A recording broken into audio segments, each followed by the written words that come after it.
All right, welcome. It's been a few weeks since we've had an episode here at Sunday Letters. I've been away, son and myself. You can tell, can't you? I've been sitting under a hot sun in Sicily, sitting under an air conditioner, more like. Uh, Began to get a little bit sticky there in the last week, but enjoyed the break. We This week we're going to continue on the topic of money. We're sticking with it for a little while. And in particular, we're going to talk about the morality of money. What does it mean? What does it mean to be moral? What does it mean to make money? Is it okay to make a profit? Is it okay to put someone in your debt? Is it conceivable for a society to operate this way? I mean, we do, but we're going to get into this. We're going to get into some of the history of morality and the role that money plays in all of this. But before we do, just a quick word about Sunday Letters. This is a podcast and newsletter dedicated to the exploration of the meaning and purpose of work and why we work, and getting paid to work and giving ourselves to work for such long periods of our lives, almost putting off living for some people. Why do we work? What do we mean by work? Is it possible to work, to make money and make a living and survive without working, without slaving away? So this is a big question, and you can't talk about work and the meaning and purpose of work without talking about money, because we've decided as a society that money is important, and so we're dedicating a number of episodes, a number of issues of Sunday Letters to this topic. We'll eventually get up to speed to more modern ideas about economics and money. We're not experts, but we're doing a bit of research in the background, and we will have one or two people in to talk about their particular area of expertise around money. And hopefully you'll enjoy these episodes. If you like what we're doing, if you enjoy Sunday Letters, you like to receive it, you like to watch and listen to what we're at, please become a subscriber. You can become a paid subscriber. Costs £5 a month. You can sometimes pick it up for a little bit less than that. If you're not inclined to become an ongoing subscriber, you can give us a one-off tip. There's a link below in the show notes for that. Or you can purchase some merchandise. Got a coffee mug, got a tote bag, got a couple of other bits and pieces. Links again are below in the episode notes. We're on YouTube. We're on Substack. Where else are we? We're everywhere you can get your good podcasts. All good podcast players you can find each new episode. And so here we are, Dmitry Belikov in Estonia. I'm Larry McGuire. I'm based in Dublin. We're good friends, and we studied together a number of years ago, and we decided to come together to produce these episodes. So, all right, without further ado, we're talking about the morality of money. Both of us have been stuck into Graeber's book, Debt. The History of Money, I think is the subtitle. I'm not entirely certain.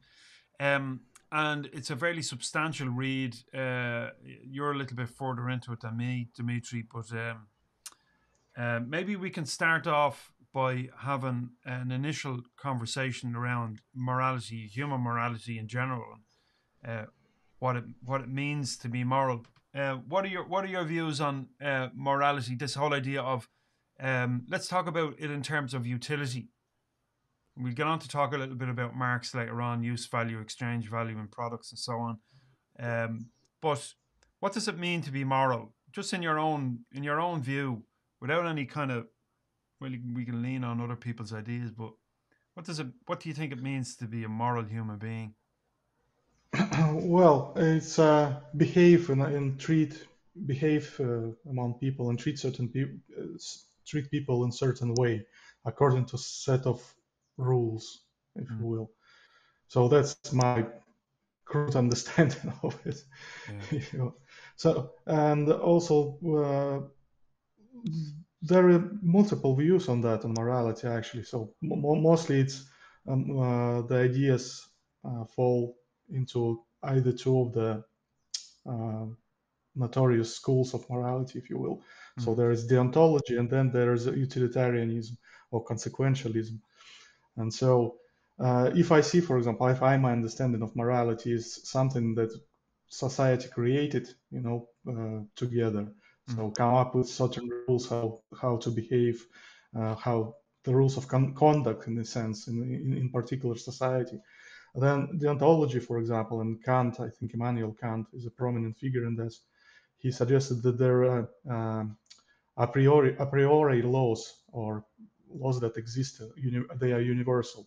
So roughly speaking, you can take the church laws: don't kill, don't steal. So this kind of, so they are set in stone. They are applicable for every human beings, for every culture.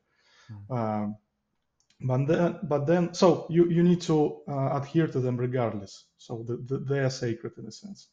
Yeah, like But then you have they're explicit. They're explicit. They come from the authority of the church, you might say. no, they are just for, if we say, well, if for church as well, and for Immanuel Kant as well, they are in a fabric of our universe, in a sense. Well, church will say it comes from God. Well, Kant say it's beyond us. It's just pre-exist us. So Similar then, to yeah. Eric Fromm wrote about authoritarian morality, or authoritarian ethics versus humanitarian ethics. That humanitarian ethics are more fundamental. They are across the board. They exist regardless of your ethnic or cultural background. They don't come from an authority organization. They're embedded in what it means to be a human being, caring for someone else. Yeah. So, but then we see the utilitarianism, where we see that our behavior should only be aimed at to achieve the best satisfaction and pleasure, happiness for most of the people. So regardless what you do, if in the end you got the best outcome for most of the people, that's the way you need to behave yourself and conduct your activities, all that stuff.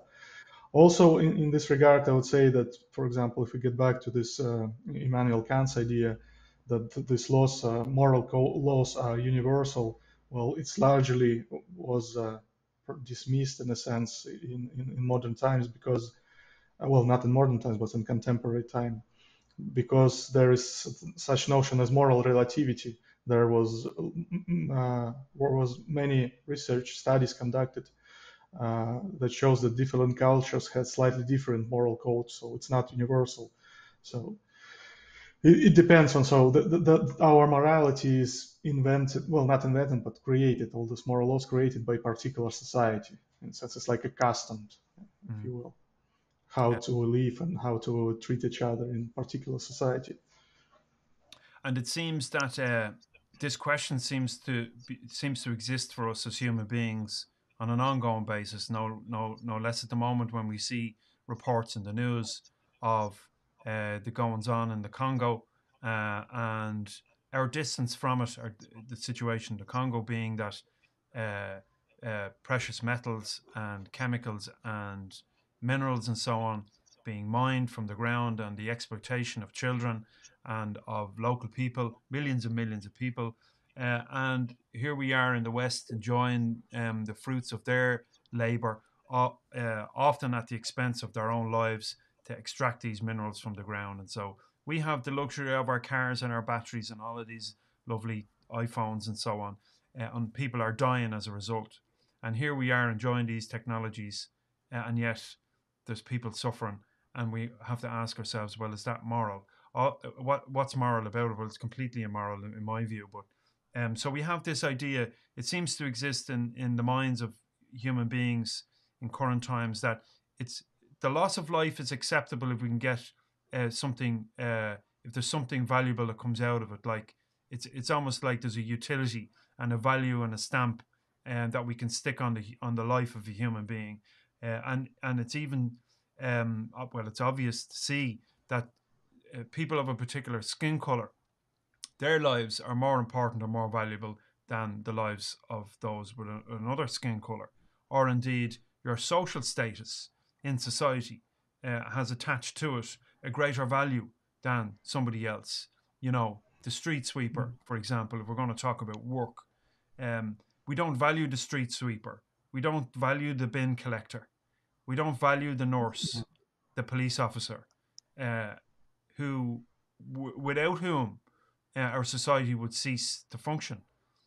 We don't value them as much as we value the investment banker who sits on the fifth floor of the building on Dame Street and taps on a keyboard and sits there with his arms folded, watching a graph on a screen.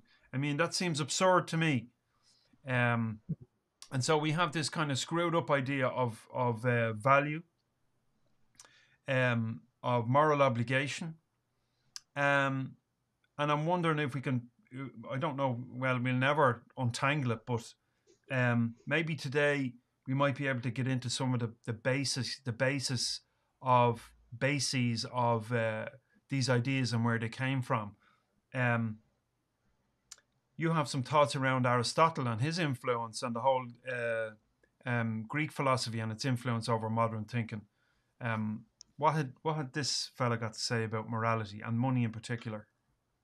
Yeah, well, to start, I will first start from Plato. Well, just briefly mention because you know they usually when you mention Aristotle and Plato, they kind of like a night and day. So they were a teacher and a student, but they have opposite views on the matter.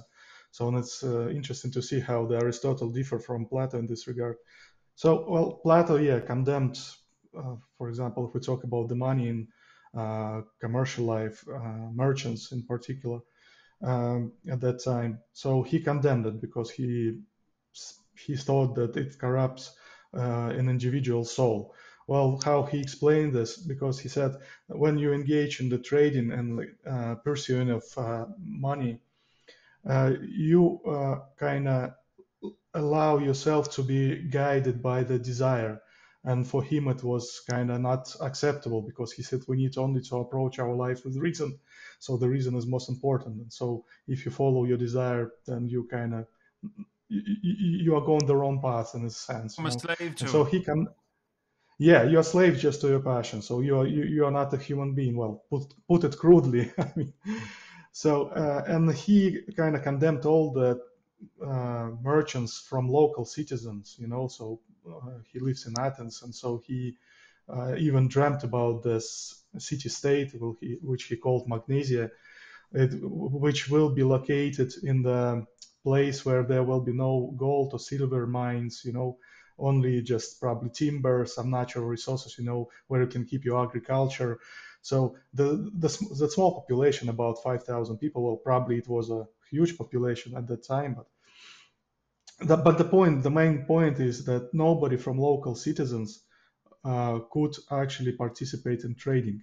So it could be allowed for the aliens to come to the city to trade, and all these traders should be regulated by city wardens to dictate the prices. They shouldn't be as high, you know. So they would control the merchants not to rob the people of their money, if you will. Seems like So a reasonable situation. yeah, so to organize kind of fair trade only for the necessities if people need something. But then, yeah, and here comes Aristotle, and he also condemns the merchant, but he said that some sense domestic trade is acceptable, but only to a degree, of course. And so he was thinking also that we only need to produce that goods that we need actually. And so he came up with this idea that there is a use value and exchange value. So use value is if you produce something, you just produce it for your needs. And exchange value is something that you produce just for the sake of trading it. Mm. And here's the problem. He said that we need only to produce for use value, and exchange value is condemnable. So you cannot produce goods just for trading, just for making money. It's for And goods produced beyond the use value yeah, is simply a means by which we can fulfill our slavish desires. Then, is that was yeah. Saying. Well, yeah, so he kind of agrees with Plato here that this doesn't bring about any goods to the human being. Mm. And so he also then distinguished between, okay, you can trade, but how this trade kind of be, well, what kind of trade is condemnable, what is not. And so he distinguished further between two kind of accumulation of wealth, natural and crematistic. So the natural, basically, if you produce something, some product in your household, and you feel like, well, yeah, I created, manufactured too many of this. I don't need some of this. So you can then sell it off, sell this excess off. It's not for profit. It's just you don't need it. You just you don't pursue any gain of it. You just want to get something of it because you don't need it. Mm. But then on the other hand, there's crematistic accumulation where you just, yeah, you produce something just for exchanging it. And so that kind of activity was condemnable for Aristotle.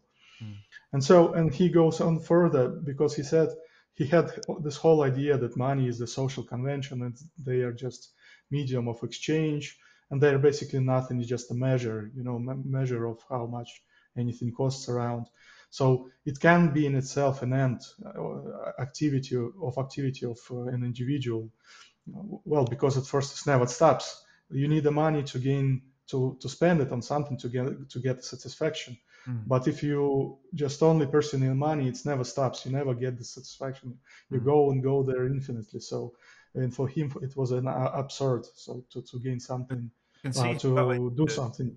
you can see how that idea is playing out currently, and how Yeah, perhaps it has influenced us unduly in terms of how we operate in the world. This money yeah, as being a means and an end in and of itself. And yeah. I've often kind of, and I was only having this thought the other day, where is it anyway? All this money, to me, it doesn't seem to exist. Okay, we got this paper money and coinage and so on, but that's only a by the way. That's still like a tiny fraction. My understanding is of all of the money. And where is Yeah. it? It doesn't exist. It's like just a notion. It's fabrication. I know I'm going off track, Well, but no, it's okay because it's interesting. As I said, Aristotle sees it as a measure, unit of measure as well, like a centimeter or inch or yeah. foot. Mm. It's just abstract value. Just Mm. abstract measure. Uh, I was just as probably just such a crude joke, but we don't save centimeters. We No. don't save Yeah. inches, but Yeah. we save money, which is the same measure. Mm. Just a And, measure of something. and we don't go around killing people for the sake of centimeters and inches and pounds and Yeah, yeah, count exactly. as Yeah, in yeah, weight kilograms. yeah.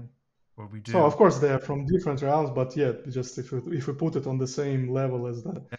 just a unit of measure, it's Mhm. it's interesting, yeah, to draw this But these ideas caricature. greatly influence. They influence the likes of Adam Smith. We might get onto a little bit later on. The whole Yeah. idea, and And we Marx in particular as well. Yeah, Marx as well. Yeah, which is a this use exchange value, which is a straight adoption of Aristotle's ideas. Um, but I want to move on to religion and its role in the moral position of human beings and the role of money and all of that.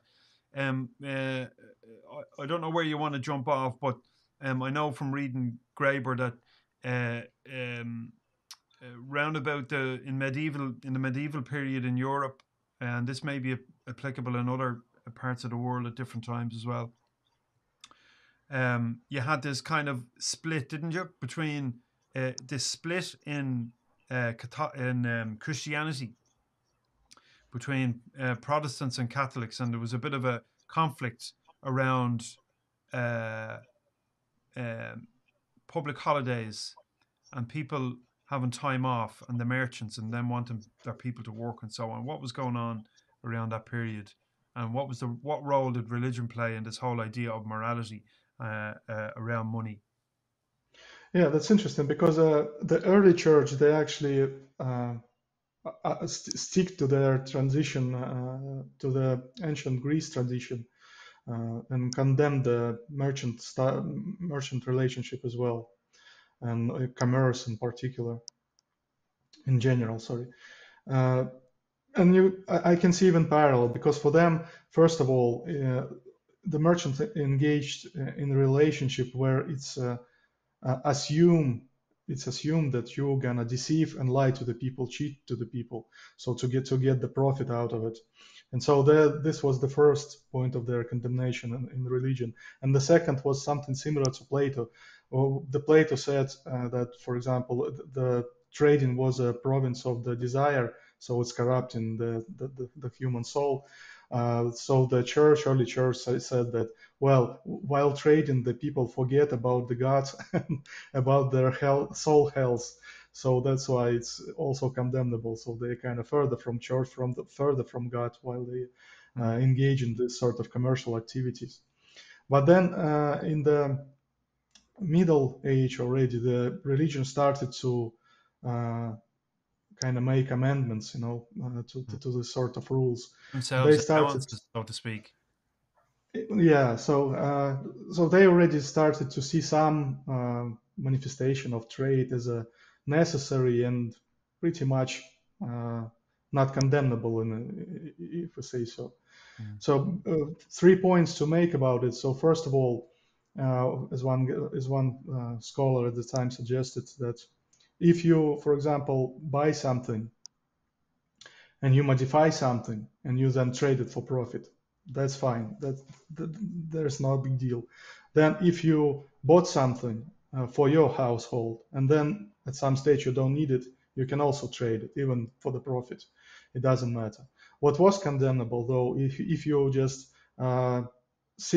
use the fluctuation on the market and then buy cheap and then sell, expensive. So that was condemnable. Sort of like reminds me probably of a stock market now, Perfect. stuff like Not this. only the stock market actually, because if you go on holiday, you'll know if you go to another country in, Yeah, let's say, April or May, you're going to yeah, get cheaper hotel rooms than you will get in July or August yeah, because prices double, even triple in some places, and the cost of a cup of coffee goes up, or the price of a yeah, pint. You know, yeah, a pint of Guinness will go up if you're a tourist and you're drinking in Temple Bar versus drinking in the Gravediggers in Glasnevin. So yeah, yeah, that happens now. That's perfectly acceptable, isn't it? yeah. And so you see, for them, yeah, just two points need to be Mm. maintained in a sense. So it should be the trade should involve your kind of labor, and well, and this has started to be seen as a social necessity. So we need to trade something. People need something from other countries, stuff like this. So the merchants are pretty much useful for Mhm. this purpose. Yeah, but still, the blind pursuit of profit was still condemnable. So they allow already for commerce, but not allow pretty much for this blind accumulation of wealth. Mm. And then, yeah, we'll see the split of the Christian church and Protestant religion as well. And so that's interesting point, because uh, both of these religions, they kind of were abstinent from the worldly pleasures.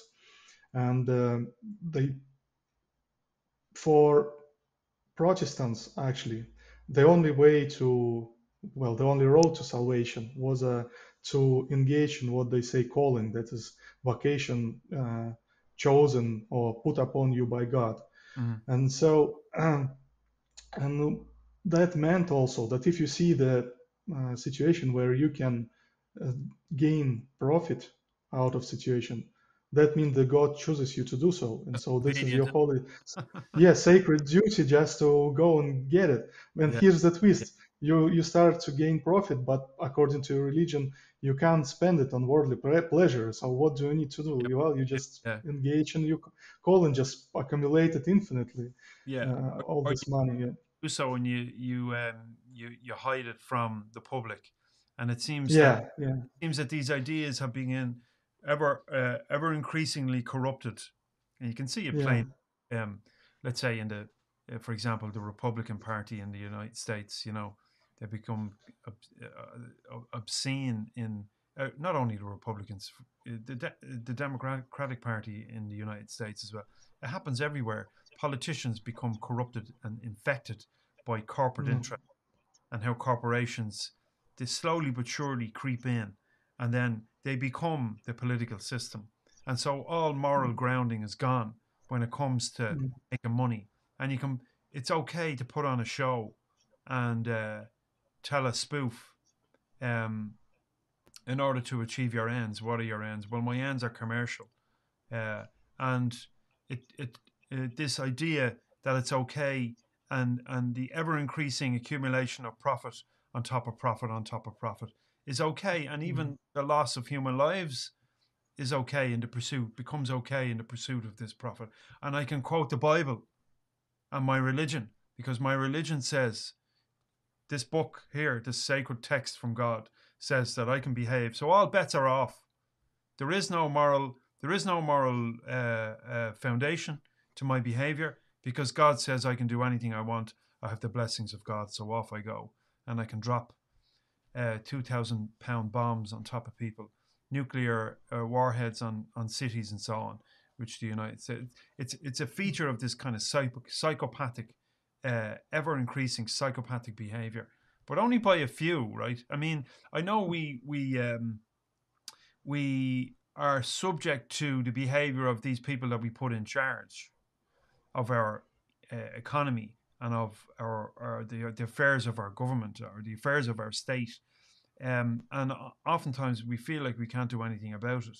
And we seem to just row in until such time as it becomes unpalatable.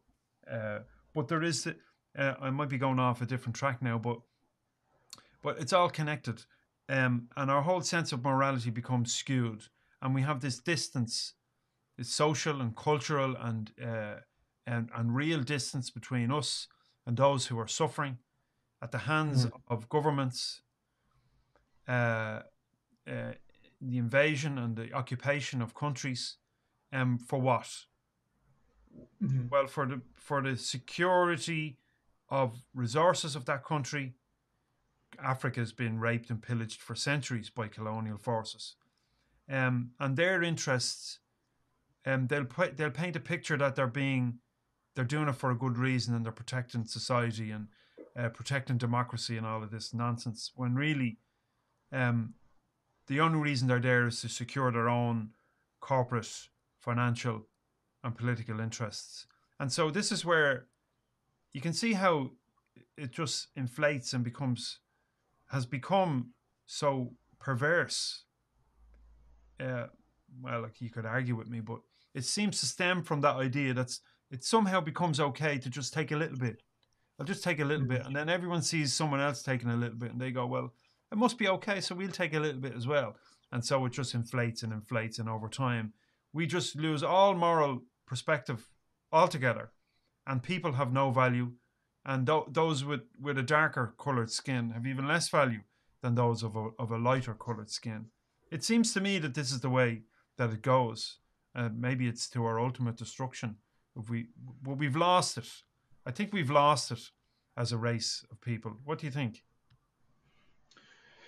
Yeah, well, you see here the situation with morality flipped, well, in a drastic way. I mean, if Aristotle would be here, he would say, yeah, well, what kind of world you live in? So if he was against it, so Mm, against all this money being an end in itself, so now you see it's like absolutely fine. I mean, people morality kind of uh, developed from the childhood uh, toward this end. So we have to gain more and more. So regardless of what means you apply for that, and probably what you say, colonialism is just another manifestation of it. But yeah, but colonialism existed, yeah, since I don't know, forever. since forever, yeah. So it isn't necessarily the flip of morality, contemporary morality. It's a wealth in itself. Some people pursue it in Mm, all times. mm. Um, Charles Fourier. What's the story with him? Well, he's a French philosopher. He was a son of the merchants, and as he said, that he saw all this fraud, commercial fraud in his parents' actually factories and shops. and he condemned it because he said it's dehumanizes an individual in a sense that when the merchant and the buyer come together, they don't have anything in between them except the cold uh, calculation of profit in a sense. So this is how dehumanization evolves. And furthermore, all the families then structure of the family becomes more resembling this merchant relationships.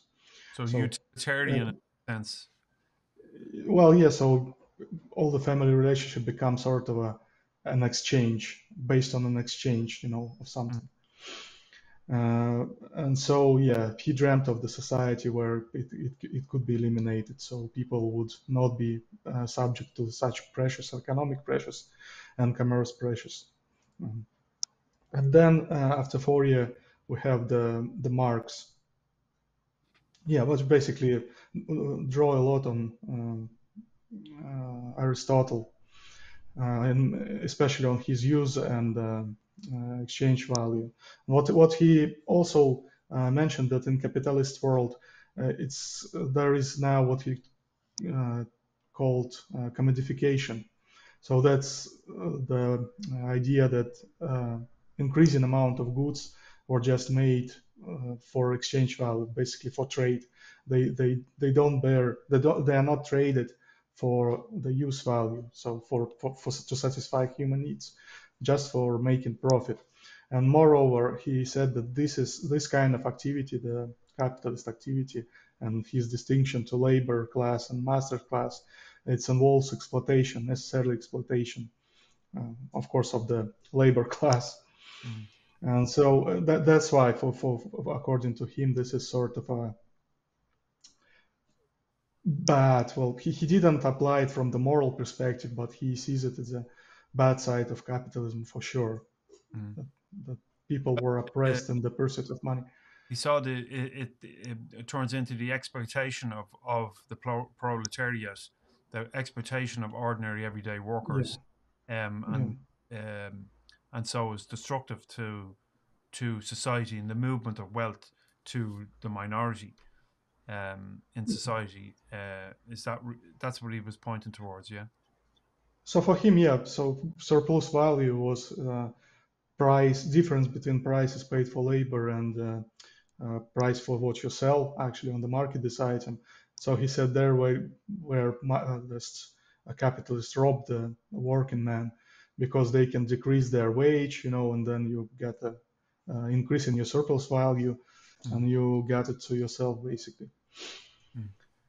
So yeah, And so so this is the view, and he also kind of again came back to the Aristotle notion that money cannot be the end in itself, but they become eventually in our modern times. And he said, like, if in previous time there was a link, so you have an item, you sell it for money, and you buy another item for yourself, for example. So now you have money, you buy an item just to sell it for another money. So sort of money became an end in itself.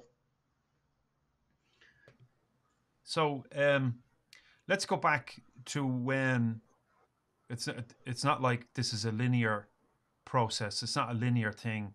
We can trace it back through certain lines, but there's probably multiple lines through human history depending on where you are, the part of the world you're in, the cultural and religious and ethnic background that we're talking about. But let's just consider Europe for a moment and the development, the split in Christianity, the sudden okayness of making profit, and whereas before it wasn't okay, um, this perhaps this Reformation period, or maybe even before that, religion was the ruling idea, the ruling mode of thought.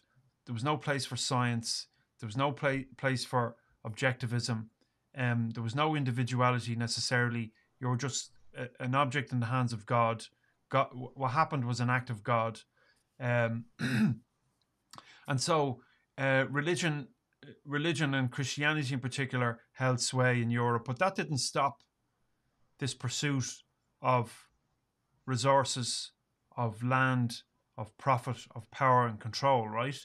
because you had these kings and queens, imperialism, and colonialism active. I mean, it was active throughout. It's been active throughout human history. Countries and lands have been conquered forever. um, you have something. I like what you have. Now trade with me. No, I'd rather not trade with you. Thanks very much. I'm okay. No, I want it. And so in I go, and now we have a reason. And so, uh, you bring the population in to fight for the king, so to speak. And the king is the presence of God on the planet. And so the leaders of the church, the Pope, was a figure of God, was God himself on earth, representative of God. And so what the Pope said, what the king said, was sacrosanct. It was the word of God. And so the people followed the king, they followed the Pope. And so religion had this huge sway over people, and the ideas that they held around work, relationships, living the good life, making a contribution, living your life in accordance with God, and so on. But at the same time, you had religion with close ties to the king and to the court. This is my interpretation of history and what I've read. It could be argued against, but and so religion began to become corrupt. It was particularly so in Italy, with the seat of Christianity in Europe, where powerful Italian families held the position of certain figures in powerful Italian families held the position of Pope. So these were rich, wealthy people who preached the word of God, but yet they engaged in these immoral activities, hurrying around, drinking, making profit on the backs of people, even murder. And power and control was what it was all about. And so religion arguably was used as a means of control over the people. And so here we are, right? So I wonder if it was ever really true, the likes of Martin Luther and what he preached around morality and God and what it meant to live a good life. I wonder if it was ever true. Maybe it was true for the people, but not true for the kings and the queens and the leaders of the church and so on. But this idea, or this exception, and you've spoke about it briefly earlier, maybe we could talk a little bit more about it. The exceptions that were made began to become maybe more widespread. And so we had this split, or this growth of the idea, right? That it was suddenly okay to make a profit, and that it was suddenly okay to make a profit on a loan. So if you were stuck, or maybe the harvest was poor and you couldn't give your lot to the king or to the local merchant or whatever the relationship was, that you were indebted somehow. But so you could take a loan, and whoever gave you the loan then could charge you interest. But that was all a problem at some point, wasn't it? And maybe you can offer something on that kind of transition between it being a problem and not being morally allowable to suddenly it being morally reprehensible, to charge a profit, to charge interest on loans and so on, and the consequences of that. Yeah, I think you as mentioned correctly, so there still were person of wealth by kings and by church. So they were the richest institution in that times. So why then they restricted all the rest of the people from trading? So and here I think you probably the progression to Protestant and later to our modern times take place, because people started to realize that all right, we can't trade, we can't make money, but we always at the same time we got indebted to the king and to the church, to everybody who gave us a loan or whatever. And so we need to make a profit out of it. So how? If we were gonna stick to the rules provided by church, strict rules that we cannot trade, how we're gonna get rid of our loans, from our debt. Yeah, so we need to progress to something to some other ideas, to some other laws that will allow us to do this. And so that's probably my speculation, my thinking now on the go. But yeah, you will see then that uh, in the first place, there is a debt that's well, according to my thinking, according to my logic, in the first place, there is a debt that you need to pay. And then you need to bypass all these restrictions, all these laws established by church, for example, to earn enough money to pay off your debt, Mm. And probably that's how it started to evolve, just because of debt. So if that wouldn't exist, we may say probably we wouldn't come to this state. Mm. And you had Something. there was a debt. There was a debt to the king. There was a debt to society. It was almost like you were born with debt attached to you. That you had a debt to the universe and those who came before you. You had a debt to your family. You had a debt to humanity. You had a debt to God and to the universe. It seems obscene to me. It seems bizarre that we have this notion, and maybe this is where it's grown from. But Graeber writes about this, doesn't he? Yeah, and he also writes about this idea that you mentioned, that to universe, that all this, rituals of bringing a sacrifice, that it's kind of sort of an interest, because ultimately what we owe a universe, well, not a universe for our life is our death. And so in order to repay our debt to universe, we need to die in a sense. But if you don't want to die, you need to sacrifice something, a lamb or a chicken, whatever Yeah, you yeah, yeah, name it. So it's kind of interest on your life. So you pay this interest just to proceed your living, yeah. continue to live, Or a lesser human. that, that, that, You can sacrifice lesser human beings as well, can't you? yeah. But regardless, and you see this debt, and when all this money and markets were implemented, the loans, even in an ancient world, people got indebted. Uh, and they traded themselves, their children, their daughters, their wives, just to pay off this debt. And probably, perhaps, it's not a made idea. Again, I'm just speculating here. Just perhaps this regulation, this condemnation, actually didn't bring about the desirable result for the most of the people, because they need to pay it back. Yeah, Mm. there is nothing you can do. So you need to use any means available, even if it's trade. But on the other hand side, again, this logic may be flawed, because, well, uh, how come that there were merchants who actually provided these loans, and the whole situation revolves around them to allow merchants to trade more or less. Mm. So the view of church on merchants was radical, but not on the people who traded something, you Yeah. know. It seems to So still be the how case. That seems still to be the case because if you think about it, paying off your debts is not paying off your debts is morally reprehensible for you and me. mm, And you'll be taken to court. And in America, you can be put in prison for not paying your debt, not paying parking fines, for not paying, I don't know, $1,000 owed on a credit card. The courts in America put people in jail. Now maybe it's different in other countries, but it seems that you will pay. You and me are obliged to pay with our freedom and even our lives for financial debt that we incur. mm, However, and we might get into this the next day a little bit more and talk about some case studies around this.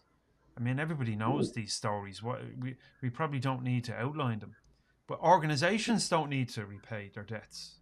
mm.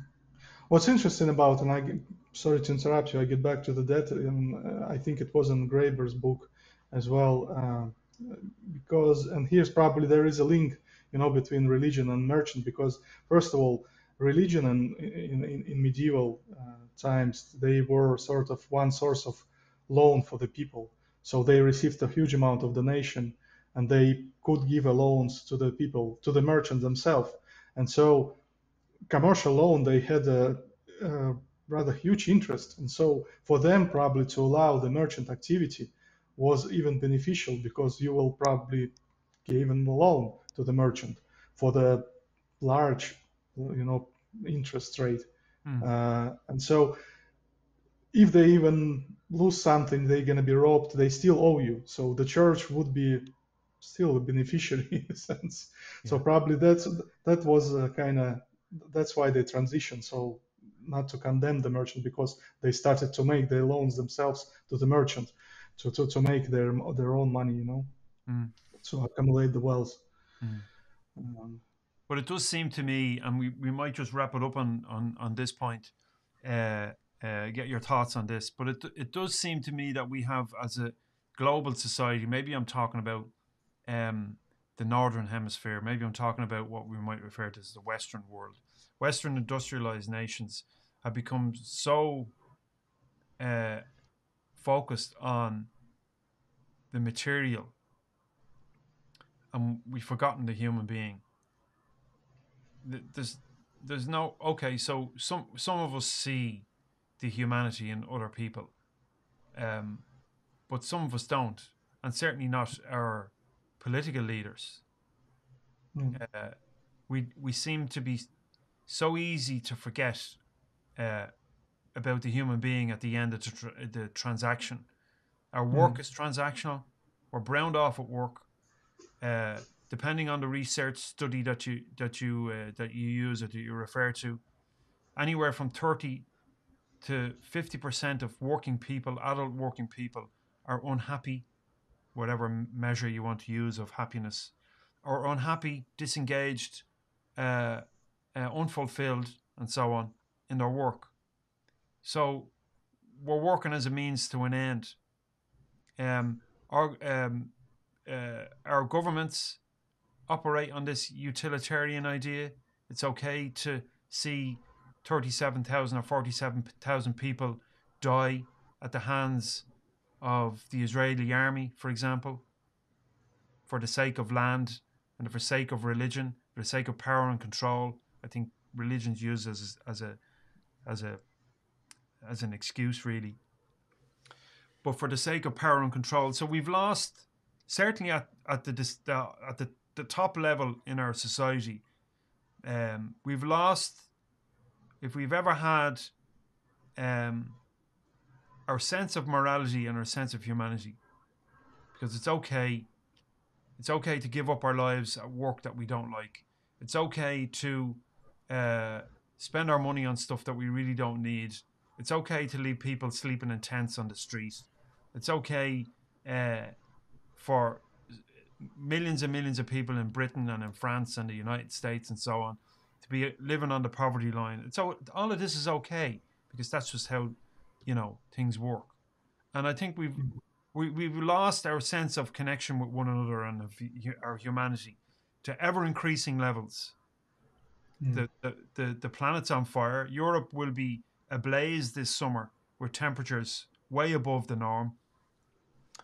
Children are down holes in uh, in the Congo digging up lithium and whatever else out of the ground in order to earn $1 a week or whatever it is, so you and I can have batteries in our cars.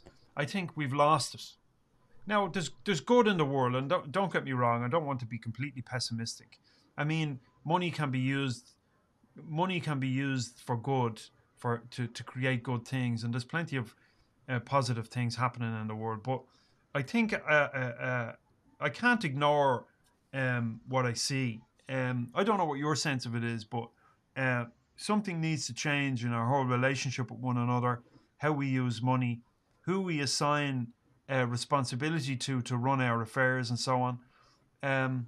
Because otherwise, this just goes on, and then we're gone. Yeah.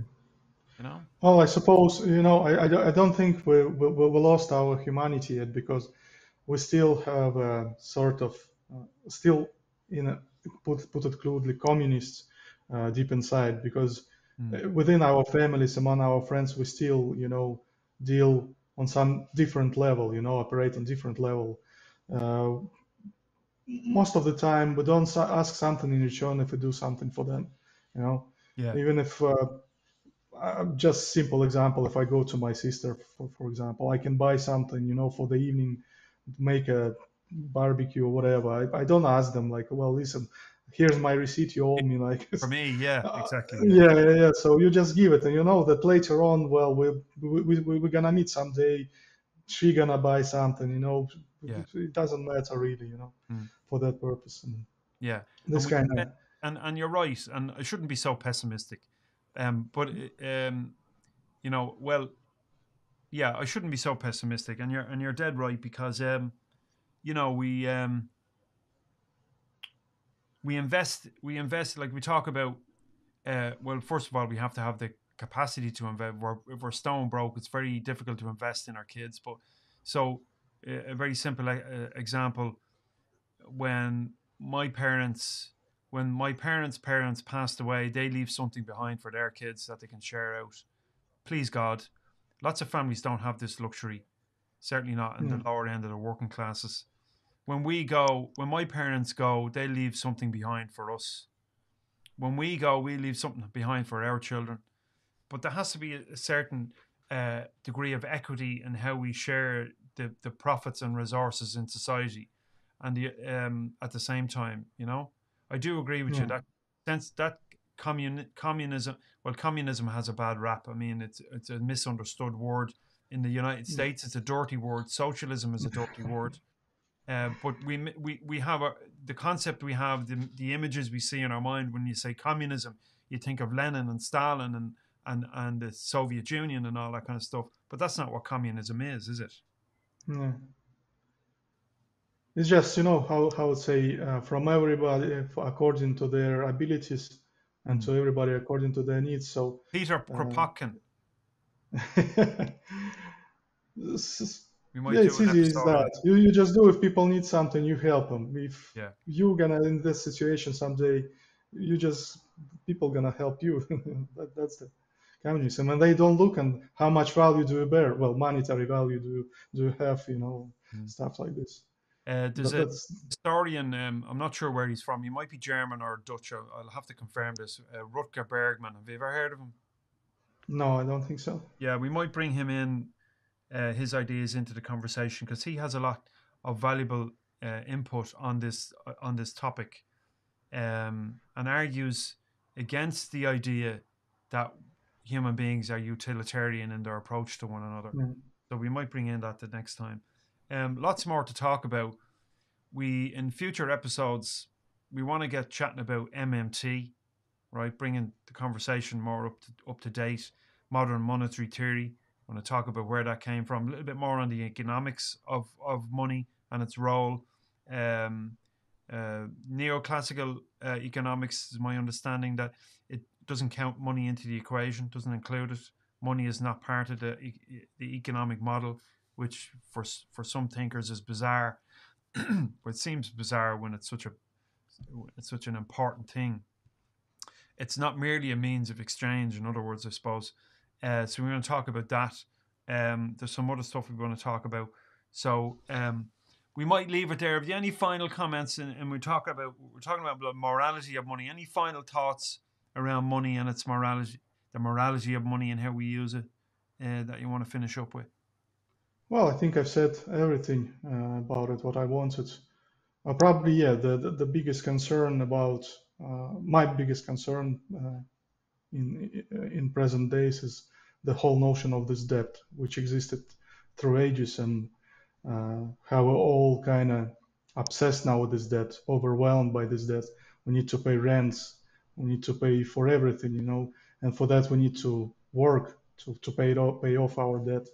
Mm-hmm. And that's kind of remind me of the ancient time of people just trying to not to be a slave, not to be traded to somebody, just to work for landlord, to sell their labor. Well, not to sell it, but just to pay off their debt by their labor, actually, just to, in order to survive. Yeah, That's it. and you triggered something for me. This whole idea of the cost of living, that there should be cost to be alive.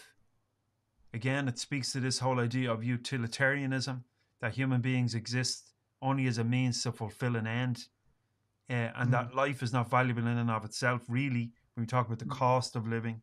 Well, it seems bizarre that there should be a cost attached to being alive. Mm.